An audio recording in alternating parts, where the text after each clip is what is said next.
হে আমার প্রিয় রব, আমি সত্যিই খুব ভেঙে পড়েছি। ভেঙে ভেঙে কেমন যেন এক অস্থির মানুষ হয়ে গেছি। আমার জীবনটা আর আগের মতন চলতে পারছে না। সবকিছু কেমন যেন অন্ধকার, দিশেহারা, নিঃশব্দ হয়ে আছে।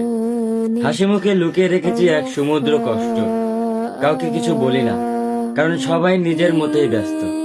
তবে আপনি জানেন রব, আমার ভাঙা মনের প্রতিটা শব্দ।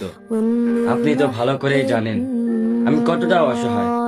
হে আমার রব, আমি আর পারছি না। এই ভাঙা মন, ক্লান্ত চোখ, সবকিছুর ভারে যেন বুক চেপে ধরে আছি। আপনার দয়া ছাড়া আমার আর কোনো কিছুই নেই। আমাকে ধৈর্য ধরার তৌফিক দিন। এই কষ্টগুলো সহ্য করার শক্তি দিন। আপনার ফয়সালায় রাজি থাকার হিম্মত দিন। হে আল্লাহ, আমাকে আর কখনোই একা কইরেন না। আপনি ছাড়া কেউই বোঝে না আমার এই নীরব কান্না।